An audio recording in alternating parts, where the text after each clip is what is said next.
Mr. President. The Senator from Hawaii. Mr. President, in examining all of the President's cabinet nominees, I am focused on two things: their fitness and their qualifications for the positions to which they are nominated, including their ability and willingness to put loyalty to the Constitution above loyalty to the President. This independence is critically important for the Attorney General, our nation's highest law enforcement officer. The Attorney General oversees thousands of career prosecutors in all 50 states, trying cases based not on politics, but on facts. However, Pam Bondi's record, her statements in her confirmation hearing, and her responses to questions for the record make clear she does not have the requisite independence to lead the Department of Justice. In her confirmation hearing, Ms. Bondi shows she had trouble differentiating fact from fiction, where her loyalty to President Trump might come into question.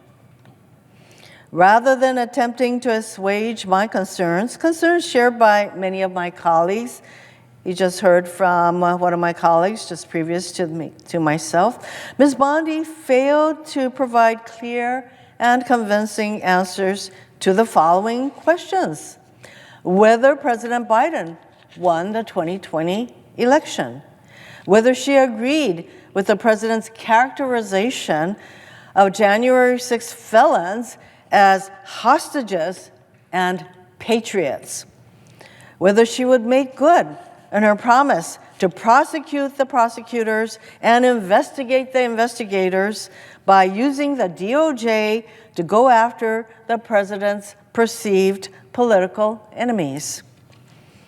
I also asked her in writing, for the record, how she would resolve a conflict between a request from President Trump and her duty to the Constitution. Ms. Bondi provided no response, and she left the answer blank. This refusal to even try to answer the question told me a lot. We have already seen in the 2 weeks since President Trump took office that he does not believe that the rule of law applies to him. He issued an unconstitutional order on birthright citizenship. He put an illegal hold on all federal funds. He fired or pushed aside scores of senior career FBI officials and federal prosecutors. Most egregiously, he issued a blanket pardon for more than 1,500 criminals convicted for their roles in the January 6th insurrection. Not content to stop at pardoning those who assaulted police officers, now he's compiling lists of FBI agents and DOJ prosecutors who did their jobs by working on January 6 cases to which they were assigned. This could be thousands of civil servants who Donald Trump is apparently planning to punish to exact retribution. Make no mistake, by focusing DOJ and the FBI inward on themselves instead of outward on the many threats against our country, President Trump is making our nation less safe and sowing fear and chaos in the DOJ. When we suffer an attack, a hack, or a rise in crime, President Trump will try to blame everybody else, but he will be responsible. As Senator Durbin so accurately put it, Donald Trump sees the DOJ as his personal law firm. But the DOJ and the Attorney General work for the people, not for the President.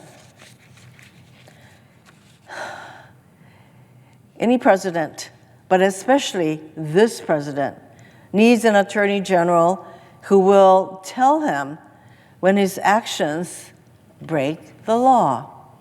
What's more, the American public deserves an attorney general who will put the law first and refuse an illegal order from the president. Ms. Bondi will not be that person.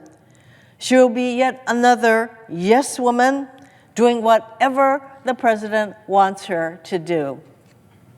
The law, the Constitution, and our country will suffer the consequences. For these reasons, I urge my colleagues to vote no. I yield back.